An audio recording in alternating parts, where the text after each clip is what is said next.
We are back with another installment of How Should I Introduce You?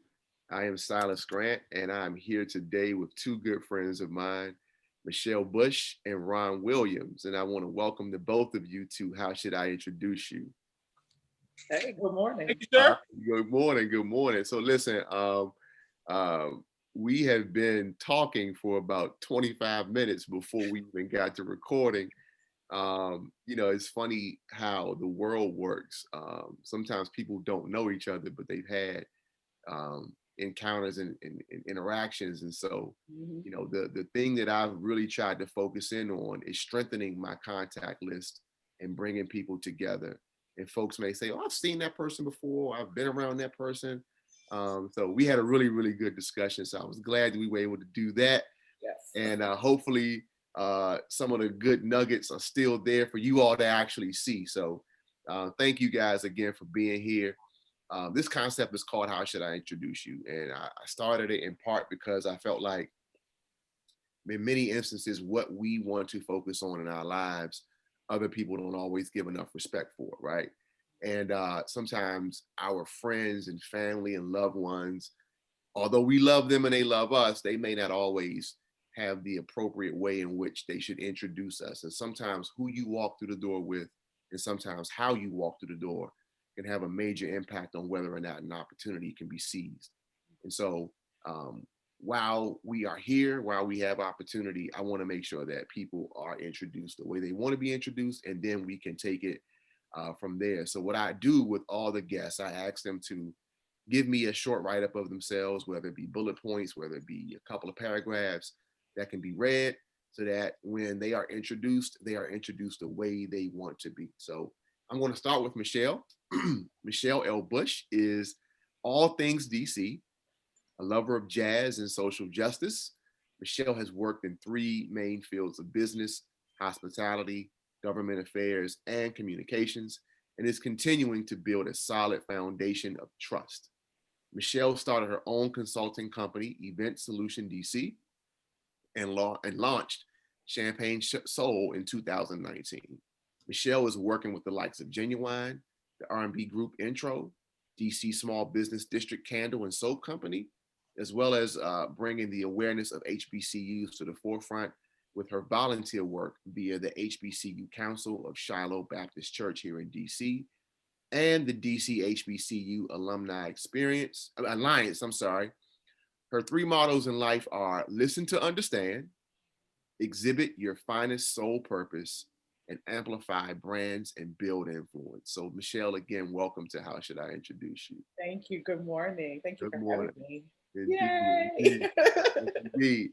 So now, Ron Williams Jr., he's a husband, father, brother, and son to six generations of Washingtonians. He was born at the Columbia Hospital for Women and for a period of 3 years lived at the family home on Jasper Road before moving to Ward 9 in Prince George's County, Maryland, in the incorporated town of Capitol Heights, directly over and on the District of Columbia border. Ron is a farmer, commercial waterman, seafood, poultry, and produce dealer, welder, and food finance consultant by education, skill, and trade. He currently owns over 8 acres and leases over 150 acres of agricultural land in Somerset, Wicomico, Dorchester, and Queen Anne's counties combined on the eastern shore of Maryland. After graduating from Bladensburg Senior High School, Ron attended the University of the District of Columbia to study economics and political science. After 2 years of study, Ron transferred to the George Washington University and obtained a job within the United States Department of State in their Student Career Experience program and served there for 6 years throughout his academic and professional career. Ron also loves all things DC, Annapolis, Crisfield, and Smith Island. Ron is also the new owner and proprietor of Captain Ron's Airbnb on Smith Island, a luxury culinary farm to table cottage on Maryland's only offshore inhabited island. So, Ron, welcome to How Should I Introduce You? Thank you, brother. All right, good stuff, good stuff. So, listen, I want to start, Michelle, with one of your mantras: listen to understand. Talk more about that. And if you can, give an example of how things can go bad if you don't listen to understand. Listening to understand, we're always taught growing up, you need to listen to me. You need to listen to what I say, by our parents or by, those that are rearing us. You need to listen, you need to listen, you need to listen, but never listening to understand what I'm saying. I'm telling you to not touch the stove because the stove is on and it is hot. What that heat will do to you is damaging. And so when we're listening to people talk and when we're listening and engaging, we're breaking down what somebody is saying and then being able to better communicate what we would like to respond to that person. And it took me a very long time to listen and to understand what someone is saying to me. And so listen to understand. You have to breathe. You have to break down what a person is saying or explaining to you. I think that really came in business, starting my own business, and then something that we all have in common, mental health. Listening to someone that is on the street corner. You can say, "I'm hungry. I need $1," but what type of hunger is happening to you? Right. What type of feelings are you feeling that are coming with that hunger? So let me understand what you need from me. Do we need to, put some nutrition into your body? Do we need to make sure that you're housed so you can have the nutrition? Just all of that. So that's what listening to understand has been for me. Yeah. When I think of listening to understand, I also think about the fact that the three of us also share this concept of being rooted and raised in church as well, right? And so I wanted you all to talk a little bit about, having that upbringing in church, and then also, in today's time with the pandemic, how the church's role is shifting as well. So, Ron, what about you, man? Like being raised and rooted in church, and I know you've got a lot of also civic activity that started in church as well. So, talk a little bit about that.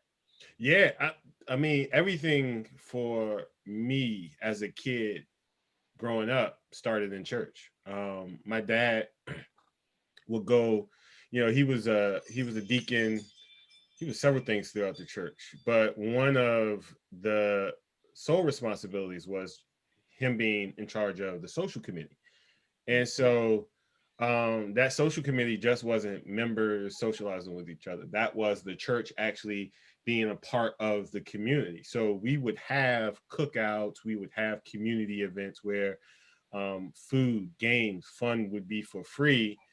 And it would just be a time where the community would interact with the people of the church or the church as a whole.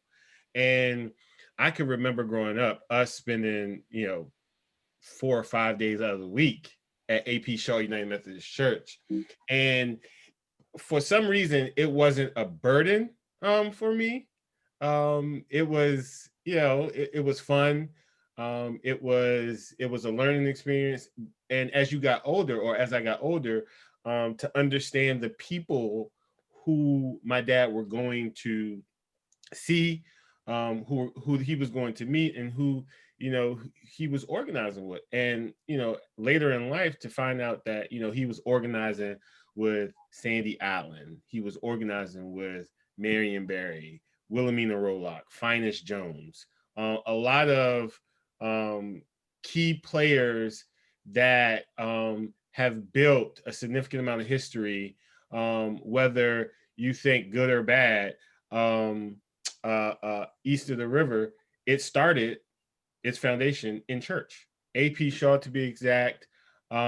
Some other churches, Congress Heights United Methodist Church was a big player in social activities for us, as well as the foundation for us. But church was a huge role in forming a lot of my opinions, forming a lot of the friends that I would have, a lot of the thinking politically and socially. So, I mean, for a long time, I would say about 12 years, church was, or that foundation of having Christ and the church in my life was sort of the center of my community engagement. And it all started there, even with the food. I can remember us as kids. Me and my sister was just talking about this maybe a couple of weeks ago at my parents' house, because my mom had just passed from dementia, and we were just reminiscing of the old stuff that my mother used to have us doing. And one of the things was two times a month we would go down to the church and help bag up, box up whatever we need or whatever we got from the USDA, because the USDA would have or they would send like pilot loads of block cheese, peanut butter, string beans. And so the kids of the church would bag that up and deliver it to folks in Cole Gardens, folks in Parkland Overlook over on Robinson Place. At the time, we had the Brown projects off of 15th Place. These were like the old projects. And so, we were passing out produce bags and dairy boxes back in the late 80s, not knowing, that this would, me not knowing that this will form a lot of my business acumen to this day. But I appreciate, and going back to what you and Michelle opened with, listening to understand, but just listening to comprehend.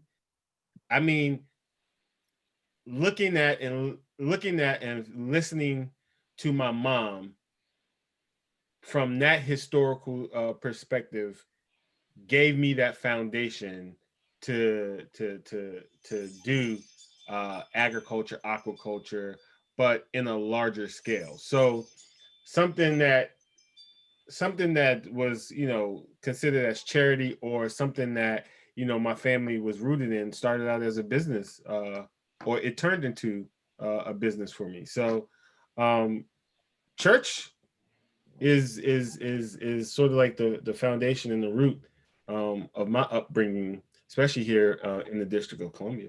Yeah. How about you, Michelle? Yeah, my family was a member of Metropolitan AME church, and at that time, if you didn't get to Metropolitan AME at a particular time, Overflow. You were gonna get in the overflow, and I don't mean the upstairs overflow. I mean in the TV overflow. Downstairs when you first walk into that church. And so to come from such a large historic church where you had the likings of, we know the members of Metropolitan AME. And you walk in and there's just such this class that comes with it, and understanding. But collectively together, it didn't matter that my mother was a doctor and that the woman on our row was a stay-at-home wife to a cab driver. None of that mattered. And so that was a lot of the upbringing. I was fortunate enough to not only be a member of Metropolitan AME, but then junior high school and high school, although I did go to boarding school, I was also in youth group at Alfred Street. Okay. Baptist Church. So a lot of us were, you weren't just a member of Alfred Street, you were a member of wherever, and you came together for youth group. So that always was a part of, life growing up. Now, did we go to church every Sunday? No. But there was some form of fashion of, you will understand this word, you will understand that this is how we are guided, this is what this house is run off on, and you're gonna maneuver your life like that. When you get a little bit older, then you can decide, you can explore other things, but just know God has opened this up for you and will continue to open it up for you. Yeah. Well, one of the things that I know from church is that it's often not just one, not just a handful, but a lot of people who are very direct, and they weigh in on your direction as a child, right? So they, your parents obviously are rearing you, but then there are people in church who come along and say, hey, Michelle, hey, Ron, hey, Silas, I see you doing this. You need to be shifting this way. Or there are people who will come to you and just be straightforward with you, right? And I noticed from the both of you, right, you both shoot straight, no cut cards. And I applaud you guys for that, because that's not an easy way to approach life or situations on a regular basis. Not at all. So do you think that that sort of upbringing fueled that for you? If not, what fueled you all to say, listen, this is what it is. I'm going to be direct on a consistent basis. Oh man. I don't know who wants to go first on that one. I mean, I'll take it. For me, I had church, a mom, a dad, and a judge. A DC Superior Court judge by the name of John Bailey. And his nickname was like Lock 'em Up Bailey. And so I could remember when I got in trouble, like I got in trouble for stealing a girl's lunch card and then charging like a bunch of pizzas for everybody on it, like when I was in college down at GW. And I went before the judge. His name was John Bailey. And man, this old white man, glasses, like frail, but his voice was just like a rod beating down your daggone back. He was like, you know, and he was being a judge. You know, he was looking at the facts of the case. He was implying a lot of stuff. He was implying that, oh, because you stole, it's perceived, or it can be perceived, that you're mischievous, you're sneaky, you're this, that, and the other. So I was like, damn, just, standing before this judge, I was like, yo, I never want to see this dude ever again. Like, and him just, doing his spiel or pronouncing his judgment over me, it was like, damn, like, it was like, damn, it, like, you felt the impact. Yeah. So having an upbringing and a foundation of church and knowing better, and then coming before this judge, because they do a compilation of your biopsychosocial history before you go before them, and so they see your history, and so for me it was just like, dang. And he told me one of the phrases that he said, young man, you better not come back in my courtroom. Silas, Michelle, that's the only thing he had to say to me. That was it. Man, listen, every day I was going to work. I was the most punctual at that time because I wanted to get off of this judge's, like, I wanted to get from under his purview. Like, I got a judge over top of me. And going back to the Bible, like, if you look in Judges, it was like, yo, you all asked for this. You wanted a king, and this was God saying to the people of Israel, you wanted a king, you got a king. You wanted, you wanted freedom, you got freedom. So you asking for judges, now you got a judge, or you did what you did to get a judge, so now you got to face the consequences. And so that put the living fear in me, because I never wanted to come back and deal with the criminal justice system because of that one man. And that's what, as a budding young man and growing into adult, that's what kind of formulated, my directness. Like, it's no reason to lie. It's no reason to hide stuff from people. It's no reason to sugarcoat stuff, because if you do, I mean, it's subject to interpretation. It could be ambiguous. I mean, so many things could be misconstrued from that. I might as well go ahead and be upfront and direct, so that we won't beat around the bush, or you won't think that I'm saying something that I'm not. And you can then say, oh, Ronald said X, Y, and Z, without me having to say, oh yeah, I said it, or no, I ain't said this. This is what I meant. So that, having those experiences in life, especially having to go before Judge Bailey, that formed my directness and just my bluntness, because the Bible says he chastens those whom he loves. Mm-hmm. And if I'm a believer of faith, I have to take that scripture as face value. Everything ain't gonna be peachy keen, and everything that you do, Ronald, isn't right. So do you have enough humility and humanity in you to be held accountable for what you did? And so I do. I don't allow everyone to kind of correct me, but I have select folks like Silas. I reach out to Silas on a number of occasions, be like, yo, is this, like, am I overthinking this, or am I doing this, or like yo, You and too? and like, yo, he for the what 6 or 7 years that we have met out of the Leadership Development Council, DC Leadership Development Council, the brother has been true to form, Michelle. So, and if you have brothers like that, and it's a lot of brothers out there in the city that we bump into that have the characteristics of Silas. But I look at Silas. Silas is he's the man in my book. Don't do that. He really is. He really is. He's going to say, no, don't say that about me. But no, if you lie or you do sneaky shit to dudes like that, I mean, your credibility is all lost. Yeah. You know what I mean? So at the end of the day, that's why I'm direct. So people won't, and then people like Silas, they'd be like, well, what do you mean by that? And they could check me. You know what I'm saying? So I'm sorry I got off, but that's sort of what formed my directness is, church, the judge, and hanging around guys that sharpen iron. Because I always tell Silas, me and Silas don't have to talk for a month, 2 months, but I send Silas a message, a text message, be like, yo, iron sharpens iron, bro. I appreciate you for your message.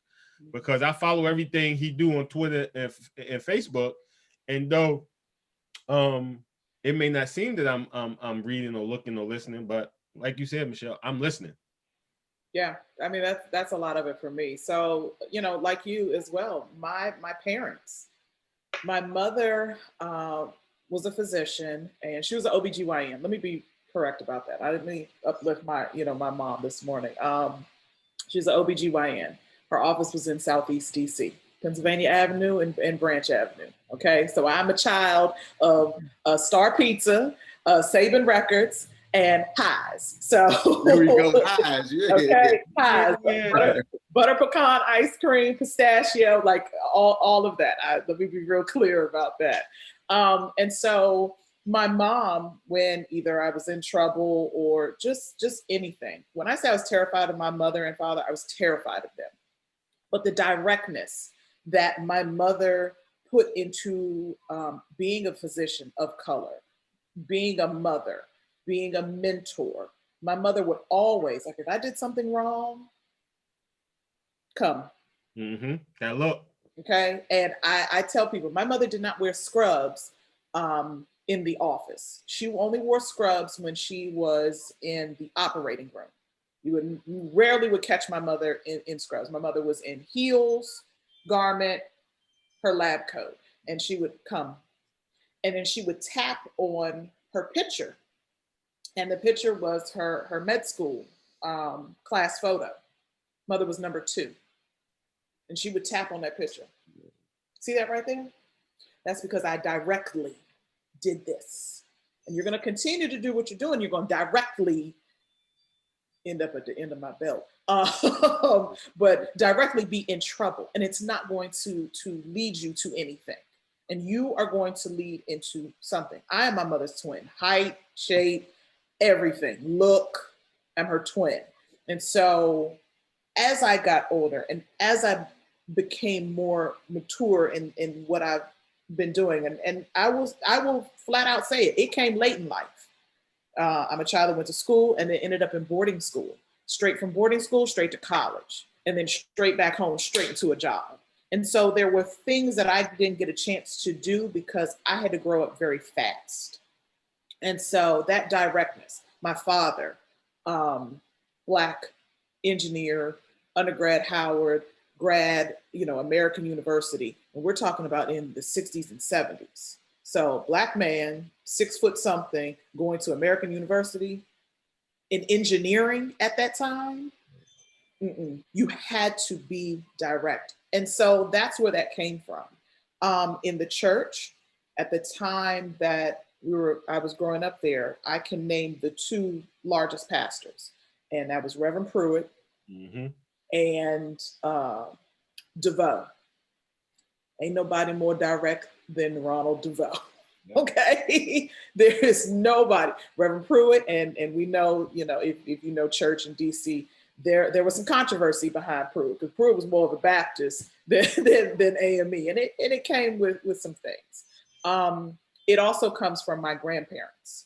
So when I say I'm a lover of social justice, a lot of times, and I've just began talking about these things. My grandfather, on my mother's side, was the director of the Civil Rights Division of the of the Highway Administration. And we're talking the 60s, full on civil rights. And he passed away before I was born, so I never got a chance to know him. But my great uncle was the football coach from FAMU, Jake Gaither. So I come from this legacy of directness. If you know football and you know college football, you know Jake Gaither. Blood, Sweat, and Tears, FAMU, because everybody thinks, oh, Grambling, da, da, da. Nope, don't forget FAMU. Those Rattlers, mean with it. Very direct.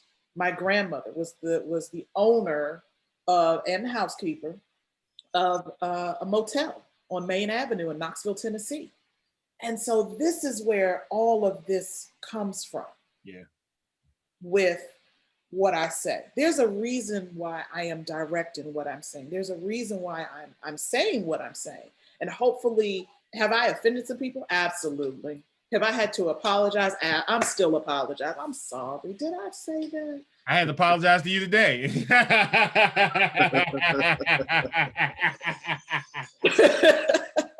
But here's the thing. We can laugh about it. I probably said something, and it was like, she talking to like that, and I get that. I mean, this is what we run into today. So as we're in 2020, and 2020 is rounding out, that directness is either going to help you or hurt you, get over, understand better, and proceed with what we're doing in life. What is making us happy? What is driving us to this next level? So it comes from. But my father, that's the part I left out. My father, now his parents, my grandmother was the stay-at-home homemaker, educated. My grandfather, educated, and worked in the shipyard. And you know which one, Newport News. That's where my father and my uncle are from. They from Bad News, the real Jefferson Ave. Oh yeah, I know about Jefferson Avenue. Yeah. Before gentrification. Yeah. Okay. The real Jefferson Ave. They are really bad news. And so that is also, now, I could go sit on Pop-Pop's lap, but Pop-Pop would also say, now, Pop-Pop don't want to have to take you out back, because Pop-Pop will show you, okay? You saw that chicken? You saw the chicken earlier, right? You see where the chicken is now? Yeah, in my belly. Okay. I was like, is he gonna wring my neck and put me in the fryer? Like, but he was very direct. Don't make Pop-Pop mad, and always be a good girl. Pop-Pop give you what you want, but Pop-Pop will take you out back, and you'll be that chicken. So, yeah. So, before we got to the part where we recorded, we were having conversations just about a number of things. We have so many overlapping experiences, right? But one of the things we talked about was failures and setbacks, and how both of you are now in business for yourselves, and some of those setbacks and some things that others may have done, things that you couldn't control, circumstances that you had to respond to, you were able to overcome, each of you, right? And I'm curious to know, if the directness, if the straightforward, straight shooting, no cut cards space that you all live in, if that helped you or gave you an advantage to be able to respond to the setbacks.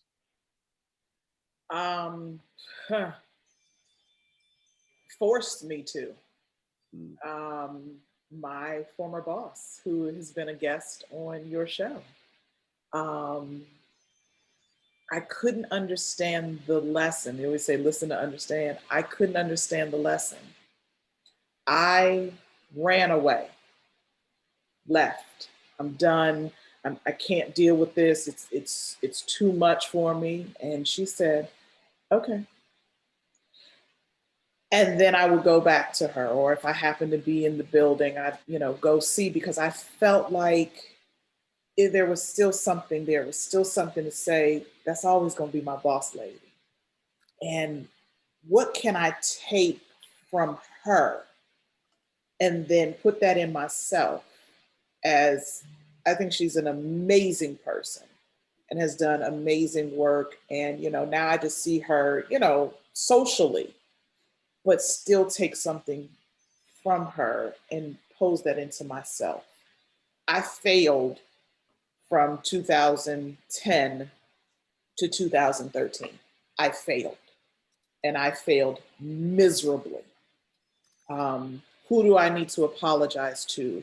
How do I need to, take those experiences and put them into what I'm doing today to make sure that as a business owner, as, someone who is, socially involved with the city, and continue to do good work, continue to grow in the work that I am doing. That's a lot of it. But I go back to the apologizing. I have to apologize to myself for beating myself up, and apologize to the people that tried to help me and to make sure that there was some understanding in their decision and what was happening to me, if that's just a little bit. Ron, you talked about, your setbacks actually pushing you and empowering you to go into business, and realizing that what you thought you had, what you thought you held in this high regard was not enough. And then you lost that, and then you entered into the space you're in now. Yeah, man. I remember, getting a government job was everything, and it was security. And so I thought by me working at, getting a DC government job, working at St. Elizabeth's Hospital as a forensic psychiatric tech, like newly married, just bought a cat. And I'm thinking like, oh, a whole cat. Whole cat, whole Siamese, low maintenance and all. And I'm thinking nothing of it. And I get a letter that says, oh, you got a couple of days to resign. I'm like, oh, okay. What am I going to do? All this new stuff. I'm living a new life, but not understanding that another new life was coming as I was ending or as I was getting fired from the craziest place on earth, as I call it. But it is what it is. It actually, it humbled me. It gave me direction. It made me see like, where do I go from here? Meaning from this place of setback, this place of despair, disappointment. And so I reverted back to what I knew. The wife told me, she was like, man, go and fish and crab. And that day I I think I probably caught like 4 bushels of crabs. I caught about, I want to say 160 pounds worth of fish. And that was like within an hour. So it was, it was good.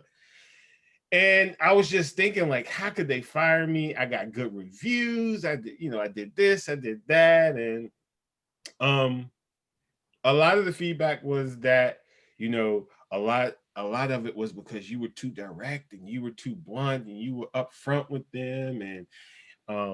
And so for me, I couldn't sugarcoat stuff. Like because if I sugarcoated something, that meant somebody's life would be at risk, especially at St. Elizabeth's. You were working with individuals that have a psychological disorder, as well as a medical disorder, and maybe like, a comorbidity. So, and they were incarcerated at the time. So you dealing with a patient that's incarcerated on top of a bunch of other stuff. I was in a place where I ain't had no hope. I ain't know where I was gonna go. And so using that sort of setback kind of push me into crabbing and fishing to do it full time, it opened up a world of doors, a possibilities that I did not see. Now, as I went into those doors, to go back to your original question about did being direct help me in those spaces?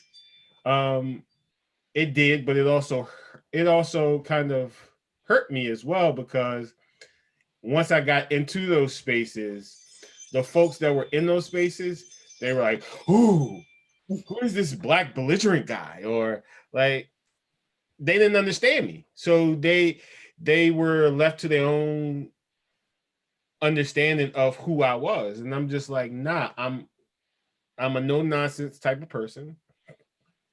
I have a background where I have zero tolerance for just sugarcoating, or let me put it plain, the bullshit. And so bullshittery, as we call it. Yeah, I mean, and coming into the agricultural space and the aquaculture space, you had a lot of hidden, subtle racism, especially in Maryland. And so if you don't, my opinion was, if I didn't deal with this, it would get out of hand, or it was going to get out of hand. And it was going to be at the expense of white people saying who I was and dictating who I was, or explaining who I was. And so the African Americans, or the blacks and the brown folks that were in that space, they understood where I was coming from, but they never had nobody that took the risk or took the first step to say, all right, I'm gonna be vocal and say, all right, what y'all doing to African Americans about access to capital, access to land, it's fucked up. Y'all got to change. And so I know I went all around to get to this point, but I mean, having that experience going into business, I think it protects me. It's a shield. It has worked most of the time, because a lot of the folks that I'm dealing with in agriculture are good old boys that don't believe African Americans have a space or a position within agriculture, let alone aquaculture. So in that situation, in those situations, yeah, it helps. But in all situations throughout my business career, it doesn't. Like in community work, when we were passing out the produce boxes this summer, we had to have a softer touch than we did talking with farmer to farmer, or waterman to waterman. We were dealing with individuals, and so my directness wouldn't work dealing with individuals east of the river, 7 or 8, because our folks, they cuss you out. Like, who you talking to? No, in the church parking lot. In the church parking lot. In the church parking lot. In the apartment complex parking lot, in their driveway. Yes, shoot. Lord. Yes, Lord. We're not having that 7 or 8. So I think it's knowing your audience. A big part of that is knowing where I am and knowing my audience and knowing who I'm talking to. But to your original point, Silas, I'm finding that at 40, it's a 50-50 with me. It works. The directness works and it don't work.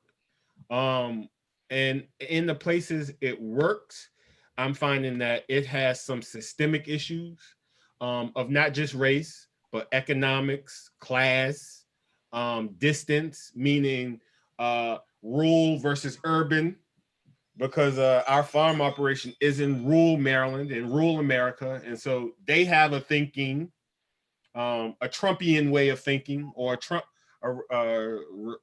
Trumplican way of thinking, that African Americans don't belong in this space. So immediately that directness kicks in, and it's like a trigger. So I found that, it's a gift and a curse. Michelle, what are you not apologizing for? I know you talked about apologies, right? But what's something that you stand on? Like, I'm not apologizing for that. I'm not apologizing for who I am and my directness. I'm a human being. I'm a Black woman. I was born into a world of abandonment. My trauma sometimes is a trigger, and other people's trauma is a trigger. I'm not going to apologize for Michelle being Michelle. Yeah. Flat out. How about you, Ron? What's one thing that you just not going to apologize for? Oh, nothing. I mean,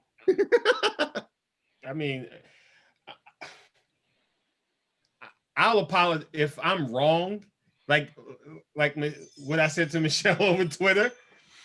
Yes, that requires an apology. That requires an So can I bring the audience up to speed real quick? So Michelle and Ron did not know each other personally, but there was some tweets that were exchanged, and come to find out, along with this introduction, they realized, oh, that was you. Oh, that was you. And so we had to have this big 30-minute powwow before we hit record. So that's what Ron is referring to.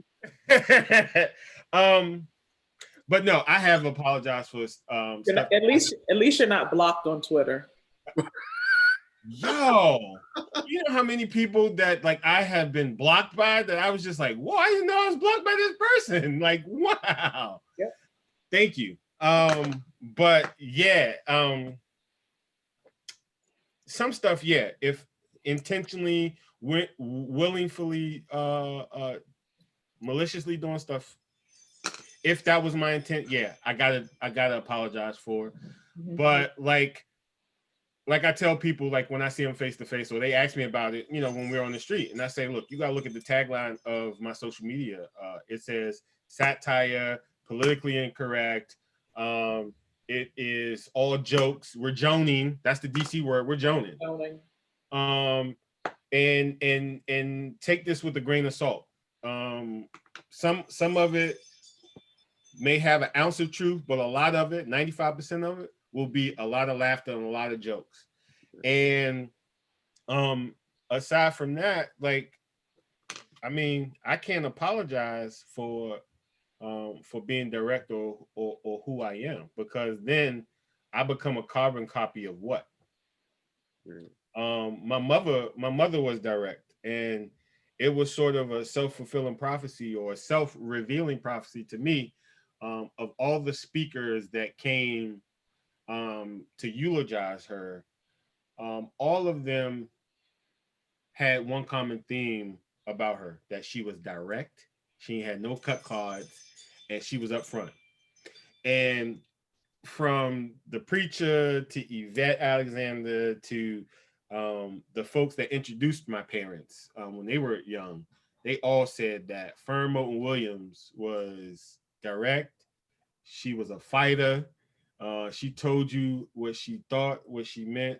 So, it's in the DNA, it's in the bloodline. I cannot apologize for who I am, but I can apologize for what I say and do that hurt and offend people.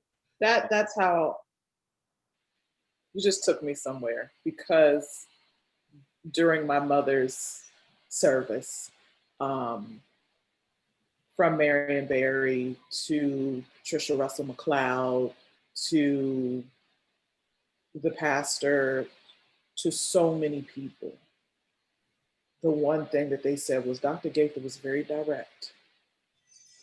And you took that. And so as people were talking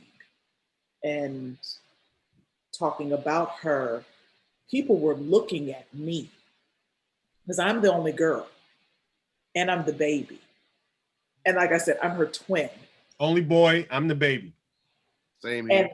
And they were literally pointing. They knew that this was hurting my father. They knew that this was hurting her oldest son. They knew that this was hurting. Then, I come from that tree of a family. And then all of her girlfriends and really her girlfriends, her links, her AKAs, her all of that. But every time someone got up and they said the direct and they said those things, they were pointing and looking at me. And they were saying, and now this is you. This is what you have to do. Listening to understand, I was 16. I didn't understand that yet. I was trying to figure out, I was living in, it was a cloud. I didn't understand it. And so again, it comes with the maturity, it comes with the failures, it comes with all of that. My mother didn't apologize for being a 6 foot tall woman in 4-inch heels walking through Neiman Marcus like she owned the spot. Yeah. There's actually a funny story behind that. She told a Secret Service agent, she was like this, okay, good for you. Now I'm going to get my stuff. Yeah. That's right. Hi, Barbara. No, literally, she was dragging me behind her. And Secret Service was like, ma'am, you can't. And she was like this, oh, yes, I can. Hi, Barbara, how you doing? Good to see you today. The whole time I'm like this, oh my God, my mother just do that? Yes, she did. And we went and got our stuff and got back in the car and went on home. So that's where that come from. That I appreciate you telling that story, because that just brought me back to it's instilled in us. Yeah. Certain things that are, because as they were doing that, I was 16. So we're gonna catch you now. This is what you are to do. So. And the other thing is, like, I remember as a kid, my mother, like, when we would come home and complain about people picking on us, she would say, ooh, if you come in this house and tell me about this person one more time, she was like, I'm gonna beat your ass, and then I'm gonna send you back out there to go beat their ass. Did you ever have your mother walk up in the classroom? Oh, she beat my ass in front of the class, first grade. And stand behind you? Man, listen, friends won't let me live that down. They was like, you remember when you got beat in front of the class first grade? I was like, dang, y'all remember that? That was like 30 years ago. My mom and my dad came to school one day, right? Now, my dad was more of like he was definitely a tough father, right? Definitely, right? But in certain ways, he would be soft. And I went to Brookland before, when it was a middle school. Elementary? Oh, okay. Yeah, K through 8. It was K through 8 at the time. And it was open space, one of the only open space elementary schools in the city. So I'm in the classroom talking, I'm holding court.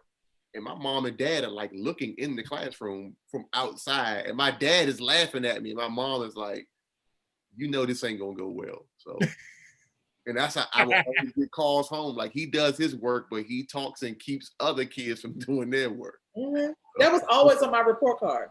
Yeah. Oh, Michelle is fabulous. Michelle is Michelle's in the first grade. She's reading at a 3rd grade level. I can't believe that Michelle has already read Arsenic and Old Lace and all of these things. Michelle also is the person who wants to have social court. That's right. Social time. Yeah. Why is the first grader talking about what happened on Dallas with the other children in the classroom when I'm trying to teach history? You said on Dallas. I was my mother's human VCR. Yo, that was the same phrase that my teachers used to say about me. Yo, he finishes his work, but he distracts the entire class. Absolutely. From doing it. And it's bothering us because he can finish his work, but the class can't because they too busy laughing at him versus doing their work. And that's what I got through our elementary, even up to high school.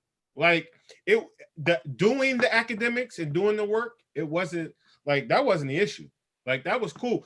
And the crazy thing is, when I see friends to this day and I tell them like the life or the path that we took after high school, they be like, you went to UDC? You went to GW? Because they thought by me being a class clown, I wasn't doing my work.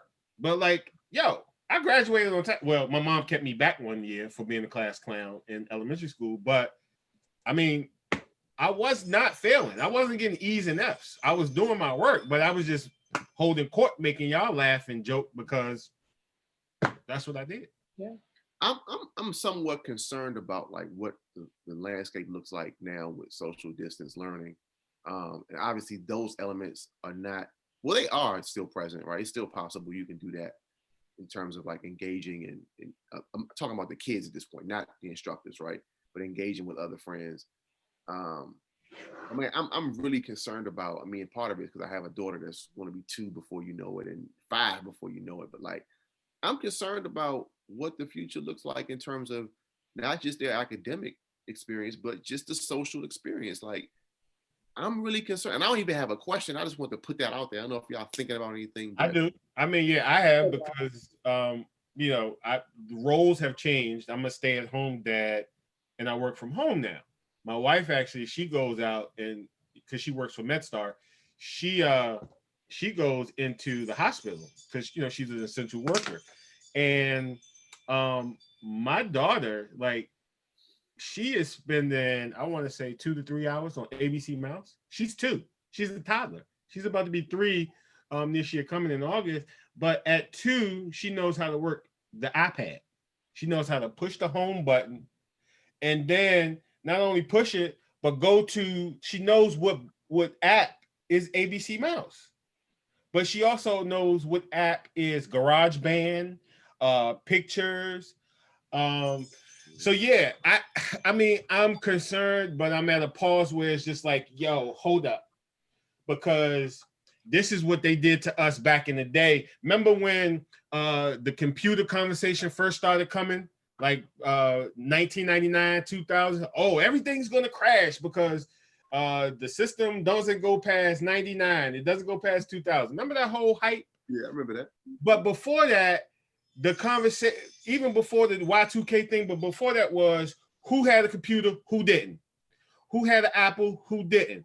And so a lot of kids that had computers in the home, you know, it was perceived, or it showed that they did better in school or academics than their counterparts.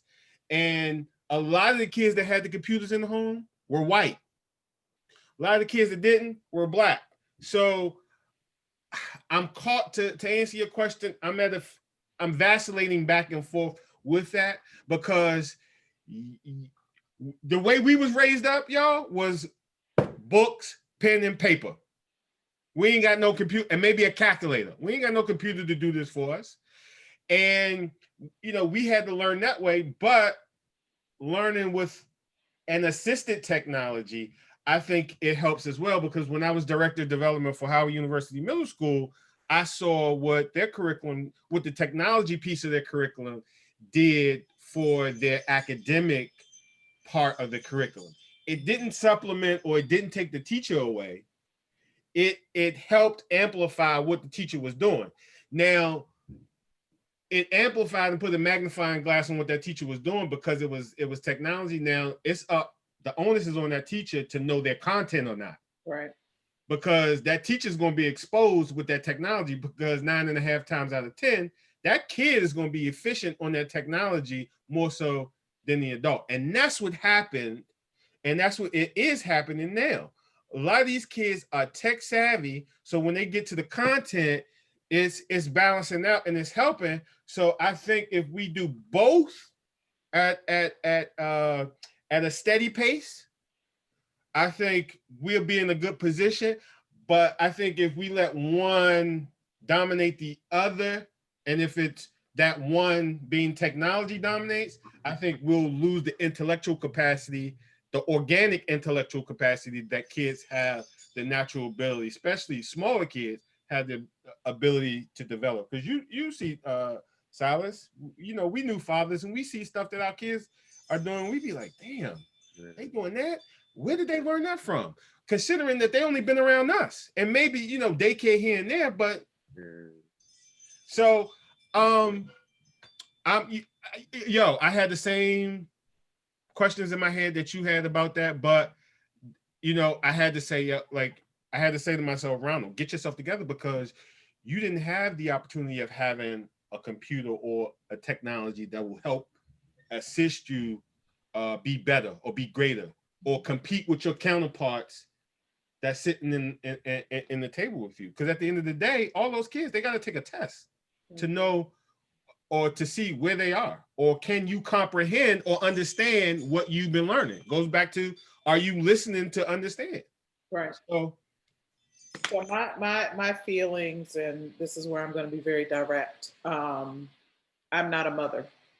I'm an auntie to a lot of children, college age, high school, and younger. And if you've heard me talk about certain things and how I feel about politics, you will always hear me say, we have broken homes, broken people, broken systems, government system, education system, so forth and so on. We have a broken education system. And the brokenness cannot continue to just be temporarily fixed, glued back together, a Band-Aid put on it.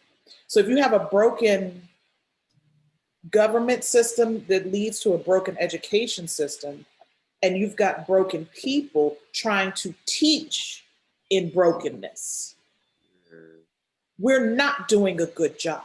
And so that brokenness, what we have to do is say, okay, we're in a pandemic, number one, and what I'm really have been trying to hone in on, and a lot of my messages, because people will always get on me. Well, Cher, I saw that article that you posted. Did you see the comment that I made after it? You need to take 5 minutes, you need to breathe. You need to research, you need to reevaluate, you need to breathe again, and then you need to proceed. Right now, we have to breathe, and we've got to breathe life into the education system. We have to breathe life into the teachers, into the aides, into the administration, whatever is running that vehicle. We then have to breathe life into the families that are dealing with that. You two are parents and fathers. I'm just an auntie. I don't have it every single day, but I have to listen to the parents of those that are attending some of the top schools in the city, or those that are attending schools that, y'all need to close that damn school, or, things of that nature. So we've got to breathe life into the brokenness that's there within the pandemic, within our children learning. You know what? Teachers, we got to come up with a concept. If the class is 45 minutes, then I need for you to spend the first 10 minutes breathing, exercising, standing up, sitting down. What's going on? How are you feeling today? If you're meeting 3 times a week, okay, these 5 students are going to speak within the first period of time. Then your time is going to be on Wednesday. Then your next time is going to be on Friday. There's got to be, we're going to have to go to a better alternative learning schedule within the classroom and all of that. But the number one thing is we got to breathe, we've got to reevaluate, and then we have to proceed. And if that, and employees and employers are going to have to understand that at home. Businesses and contractors and all, even the people that got to come in and fix something for maintenance. No, you got to give me 5 minutes. I know that may mess up your schedule, but it's going to be better for me to be able to proceed because I'm teaching somebody right here. It's all of that. We've just got to do a better job of it. And a lot of people are like, how do I do a better job of it? Well, you know what? My best friend told me when this hit, because I'm an extrovert. She's an introvert. And I am always constantly on the go. She said, Michelle, you're going to have to sit your ass down somewhere. Yeah. Sit down. Look at that schedule and figure it out.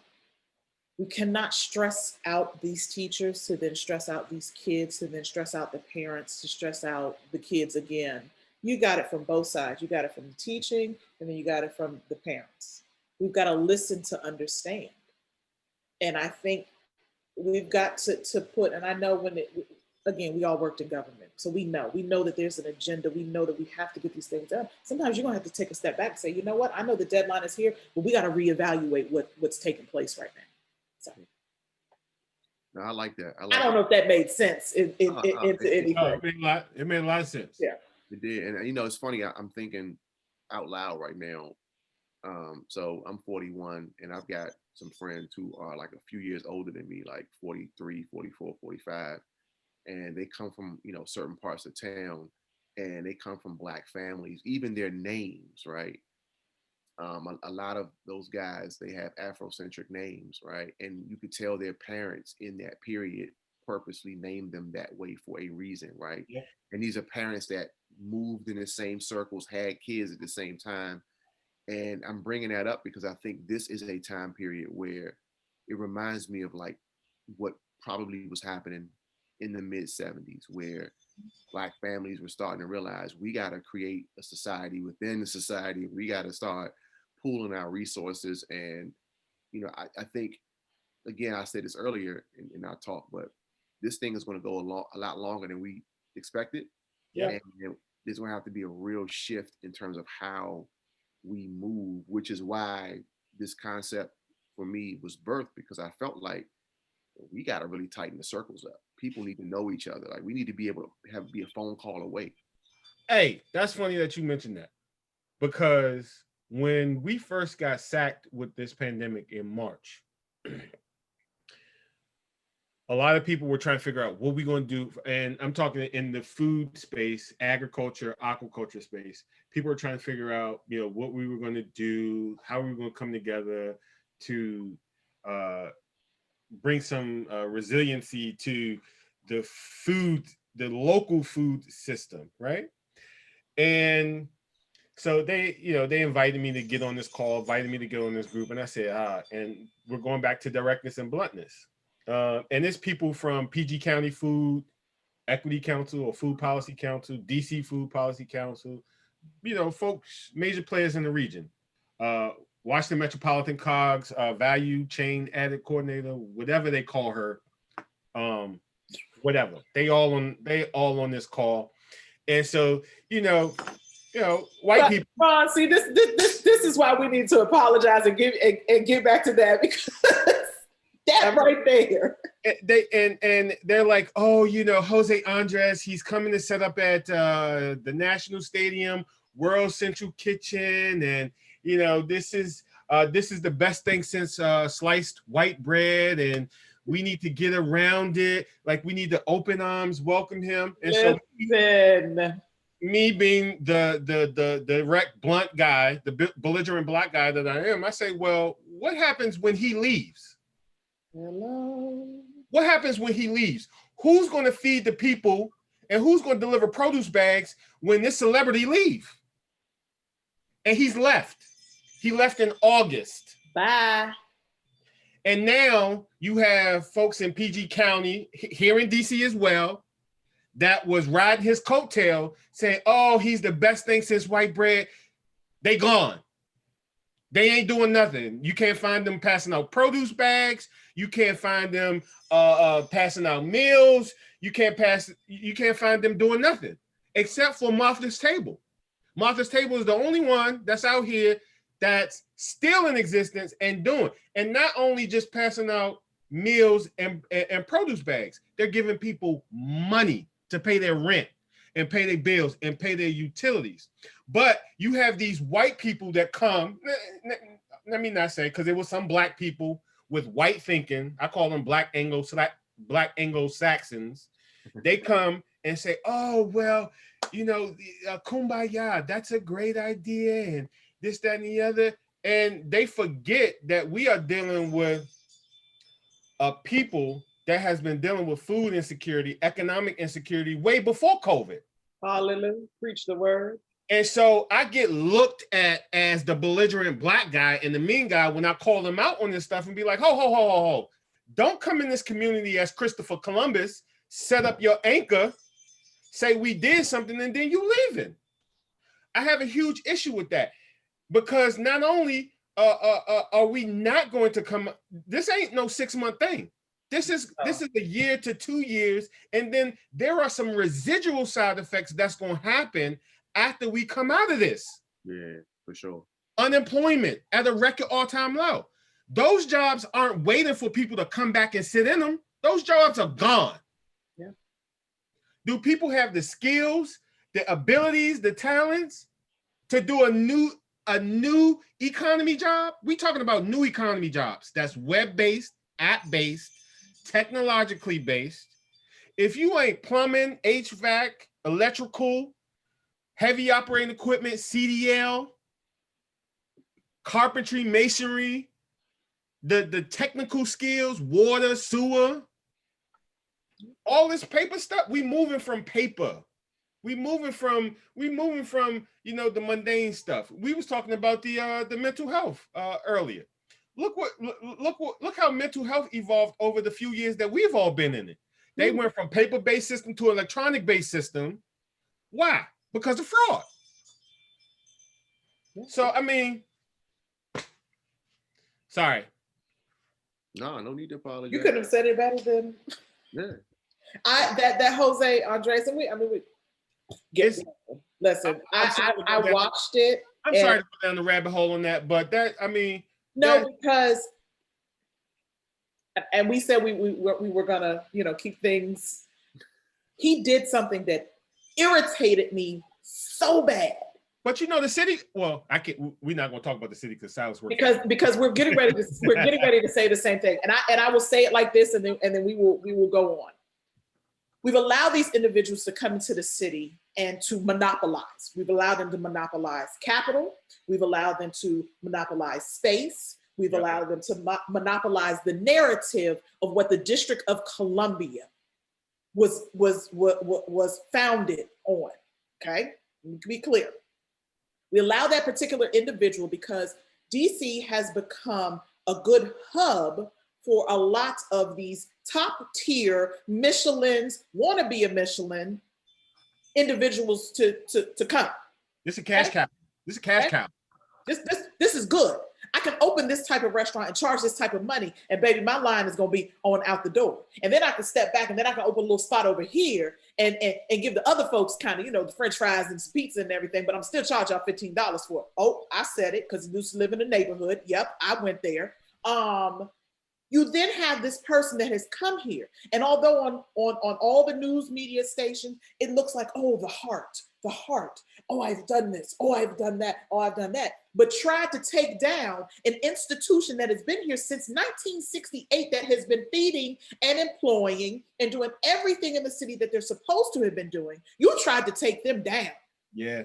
And I take offense to that. I only take offense to it because I've been eating there since God knows when, because I know the owners of the particular location. You tried to take them down. That smear campaign didn't work. No. It didn't work. Yeah, it didn't work. And then the funny thing, oh wow, while we talking about this, he coming on MSNBC, Jose Andres. Look, I as soon as I'm like this. and hey, the funny thing about that is like, well, it ain't funny, but when you look at the numbers and you look at the paperwork, like if you do a FOIA and you see how much the city was kicking out, and I'm not talking about this, I'm not talking about the city. What the city did, the city stepped up. They did good. Yep. DC did a hell of a job. Cool. DC did a great damn job. DC government, and y'all know, I was one of Muriel's hugest critics coming into office. But lately, y'all have been stepping up. Council and the mayor on the executive side when this pandemic. All this stuff with Trump, this racial stuff. I'm proud to be a DC resident. I'm proud that of who is on the dais. But I say that to say because certain people got certain money to deliver food, and it was because they were perceived or they built or they puffed themselves up to be something that they not. Where's my tambourine? I need a tambourine. Case in point, the grocery store that's overdue down in Bellevue that residents have been waiting for 2 years. The Food Policy Council, they all friends. They all, they all go out. They do what they do. And it just so happened that all of these folks happen to be white. But they also happen to get, $1 million contracts, $500,000 contracts over folks like Chris Bradshaw that been here, who has the capacity and capability of doing it, or other Black entrepreneurs that's in that same space. But because they look and puff to par, they give it to them. I don't know if it's because they got the complexion for the protection, for the collection, or it's just, you know, they don't think that, oh, these people got the capacity, or they just marginalizing these folks. They won't even hire the complexion consulting companies to come in to connect the dots on. But see, they get mad at folks like us that are direct and blunt when we ask questions. Well, during the pandemic, and the city gave you a business $1.8 million. And I'm not talking about the city. I'm talking about the business that they gave it to. I'm going at the business owner. They gave you $1 million. Prince George's County gave you $1.2 million. How many produce bags have you given for free? I'm talking about for free. Not that you charge these people. How many produce bags did you give out? How many meals did you give out? Because the city and Prince George's County fronted you a good $2.5 million. And this is my issue. Folks like us, we gotta find 5 and 10 different resources or tap them within our network and say, hey, can you give me $5,000 so I can go feed 200-300 families, 1,000 families over in 6, 7, and 8 in Ward 5 and Ward 4? Or we gotta mosey our way into phone calls with USDA to figure out where they sending produce boxes, and come to find out they sending produce boxes in rural red counties because they want to show up their base through these food boxes. So we got to go down there and get the leftover food boxes that they not using and bringing them back up here to feed our folks. Mm-hmm.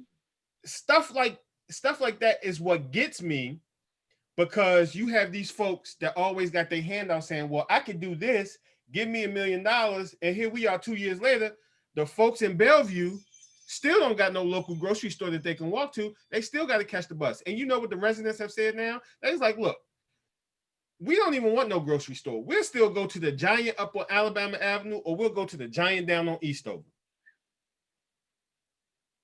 And they keep robbing the pharmacy. But wait a minute, that pharmacy was the one that got ran off of 8th Street because they upcharged the rent so much, and he had to come over there to Bellevue. You know, he Black owned. Yes, I know who it is.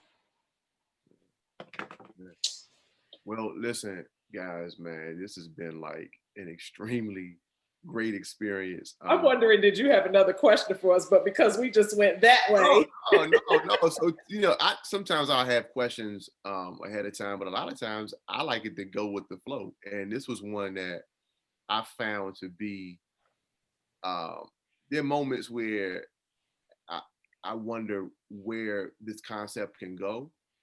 And this is a moment that steered it for me. And I'm still just trying to process it, but this is beneficial because, you know, as I said to you guys before we started recording, starting off the wrong way doesn't mean it have to end that way. Mm-hmm. And I want to be able to be ready for whatever I need to be moving forward. And this is coming up on the end of this year. For some people, the worst year of their lives. For some people, could have been the best year of their lives, right? But, you know, being in my purpose is important for me. And this conversation really revealed to me that I have to be more direct. So I'm the guy, right? And y'all may know this. I'm the guy, I have the friends that may not like each other, right? Yes, you do. I got a lot of that. That's like the story of my life. Yep. And everybody likes Silas, not necessarily everybody around Silas may not like each other, but everybody likes Silas. Yeah, man. So this conversation in this last hour has really revealed. That's why I was quiet at certain points, because I'm like, you know what, man, I have to do more to be intentional. And that's not about everybody getting to like each other or know each other, right? Understand. But I feel like there's a greater purpose for multiple people to need to get together. I need to be strong enough and courageous enough in some situations to say, listen, I know what y'all going through, but y'all need to talk. Mm-hmm. And this conversation right here, like, imagine if you guys had not had this conversation, and what was really a misunderstanding, like almost a decade ago, and it was never a face with the usernames. And y'all walking around like, I don't like that person, or this person don't like me, or I said something that I didn't really mean. But just imagine that, right? And imagine how the potential for the power for the two of you all now to be in conversation and what reconciliation. I mean, we've already talked about business. Yeah, we ain't even talk about that, right? We're just talking about just talking. Life, yeah. But here's the thing about that, Michelle. Here's the key thing. It is always about who you talk to for no reason. And then when the reason comes, it's that much easier. So when you were talking, Ron, earlier about like a few minutes ago about the food call you were on, right? It made me think about, there's a guy that I follow on Instagram, and I subscribe to his page, a guy named Grant Cardone. He's in the sales space and the real estate space, right? He talked about the pandemic, and he said he was invited to a call with real estate developers who owned a combined amount of, I want to say, $200 billion of real estate. They got on the phone in January or December, and they were talking about what was going to happen. And he's like, I'm one of the smaller fish on this call. And one of his big fish called him and said, you need to get on this call. And they knew in December what was going to be happening now. So they're friends, they're in the same space, or maybe they're not friends, they have the same interests, right? We got to be in conversation with each other. We have to be. We're losing because we're just not conversing, because somebody said something that I misinterpreted, or I took offense to, or I just didn't agree with. And that person has so much more value. Like Michelle, you have so much more value than Ron may have expected. Ron has much more value than you may have expected. Like, that's why we here. Hey, real life. You know what I mean? And there are times where I'm not direct enough. Y'all know me, right? I'm not always direct enough to say, yo, we got to get beyond that. Yeah. Let's get the three of us on the call and let's just talk through it. And like, when we leave this thing, we can do some things. Yeah.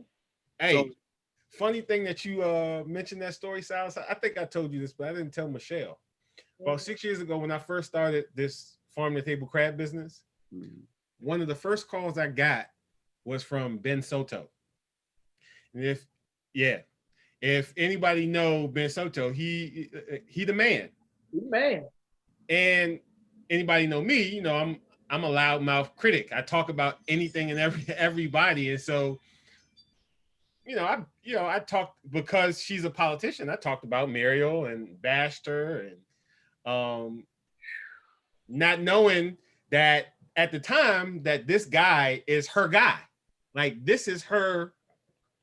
And I happened to be on the boat one day, and I was coming under the Bay Bridge, and I got a call. I saw a number. I was like, 202. Who's calling me 202? It was Ben Soto. This was 6 years ago.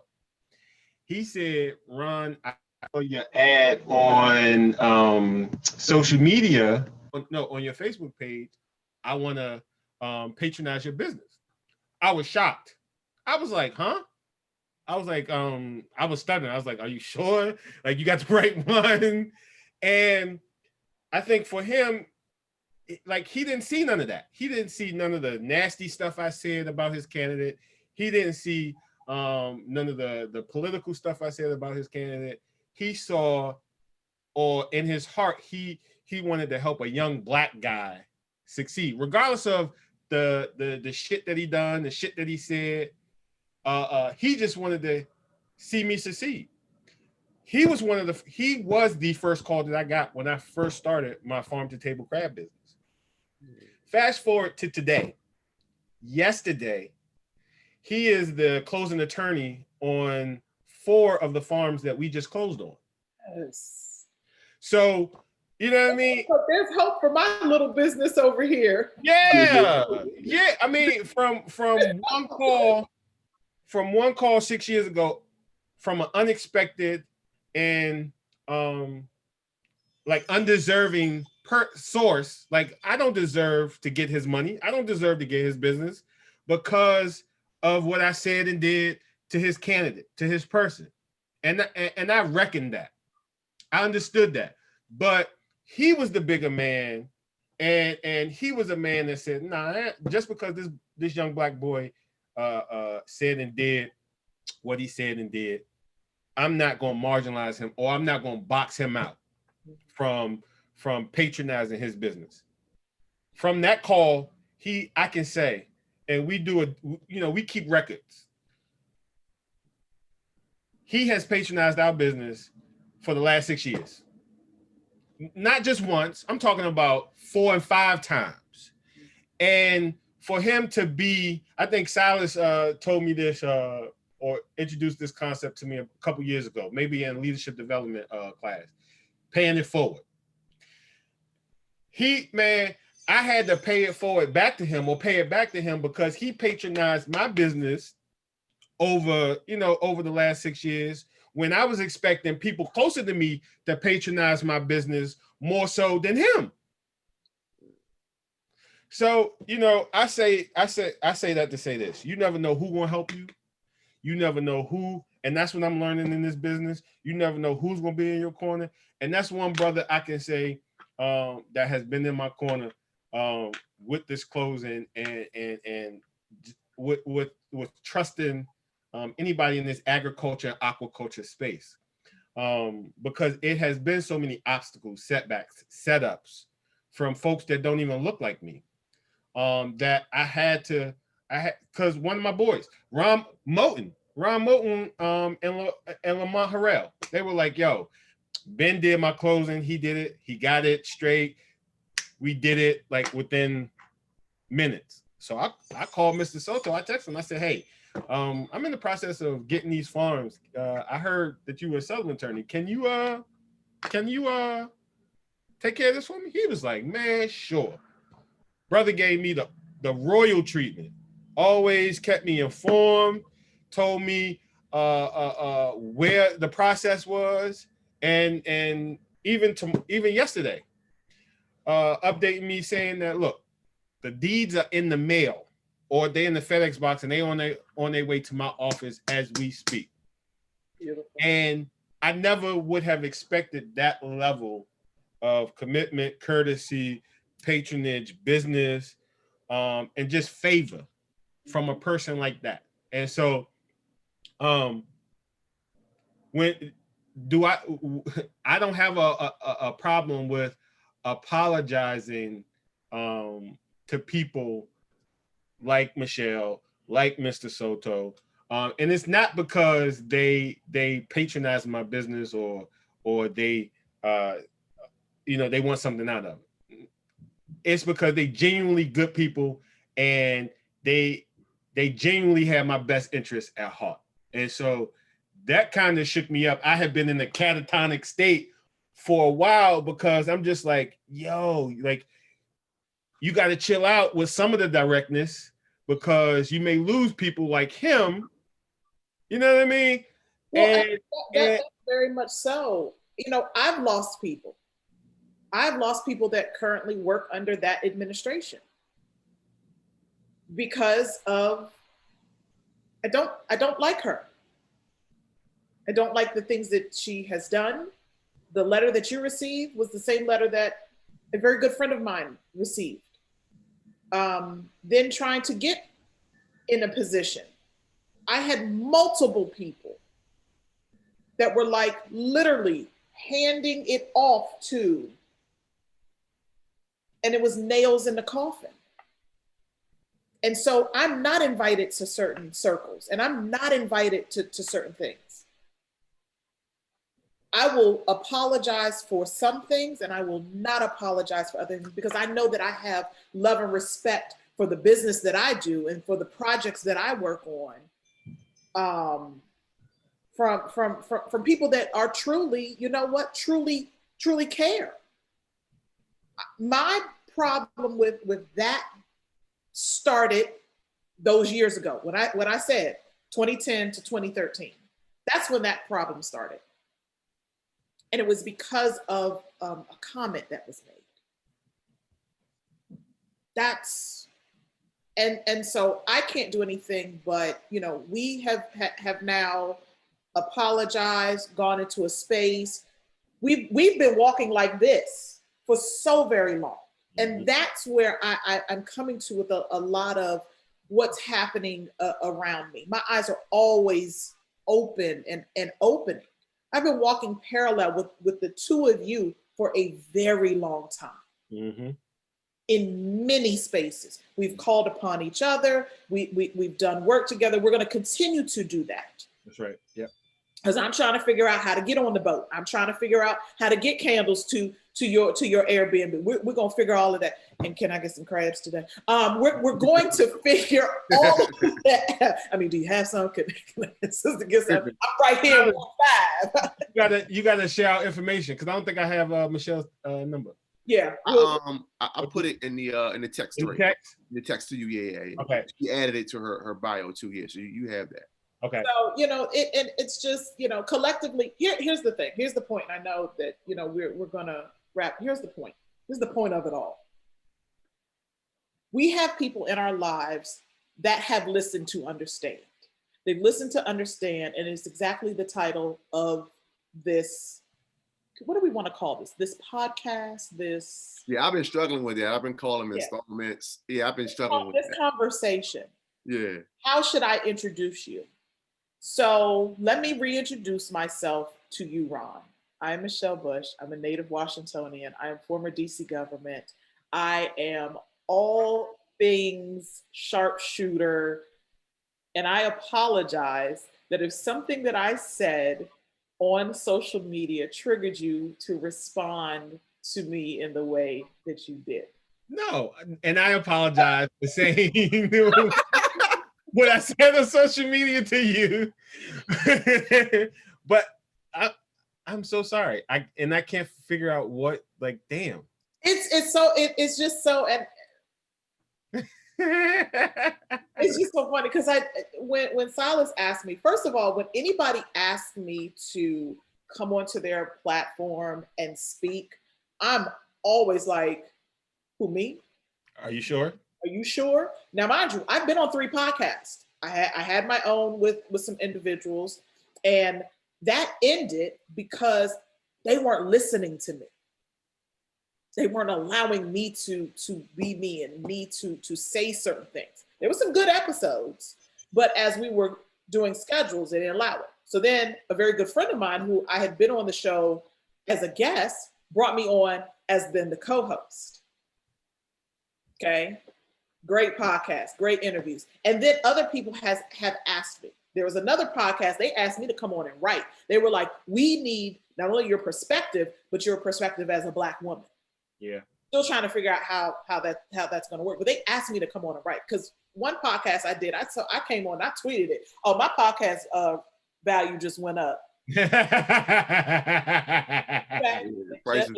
It just went up. And so that's the reason for all of this. Mm-hmm. It's all of this. We're walking in a particular path, and collectively, how are we going to come together to continue to do the greatness? Yeah, the funny thing is I find that white media or white media outlets, they reach out to me more than the Black media outlets, like media outlets in Wisconsin. So I'm a part of the Food Finance Institute. It's a institute out of the University of Wisconsin, Madison. And the person that's the director, Tara Johnson, she got a USDA grant to train boot camp consultants that help other food-based businesses throughout the country reimagine, reoptimize, optimize, and kind of restructure themselves. So I find my conversations now, the direct and blunt conversations of Black in America, Black in agriculture, Black in business, getting more room and space than it did before when I first started out. When I first started out, I was the token Black farmer that they wanted to put on every panel to say how farming is going for African Americans. I was that token. And so when I woke up to what they were doing and finding out, they were getting USDA grant money for beginning farmer training programs to get more minorities to come into the fold, to get more minorities to come into the fray. I started, telling them like, this is the issues. This is why African Americans don't want to come back into agriculture, because it's America's original sin. I said, you have to figure out how we get access, how we get capital. And so those conversations are not the ones that the Hudson Valley whites don't want to hear. A lot of them, black and white, they want to hear it now because black is in. Black Lives Matter is in. Black solidarity is in. Feeling sorry for a black person is in. So they are receptive to the message now. But before, as we were starting out, they just wanted a token. They wanted to control you. They wanted to tell you what to say and how to say it. And I wasn't about that life. Yeah. Been there and done that. Yeah. Yeah, man, this has been like incredible. Thank the both of you for being on here. I thank everybody who will end up watching this, and I hope everyone is able to gain as much as I have from the conversation. So I appreciate the both of you and your perspectives, and also your courage in terms of what you're doing with your lives and taking control of it, and making things happen, especially in this period of time that we're in. So I can't say kudos to the both of you enough. I appreciate the both of you. And kudos to you, brother. Kudos to you.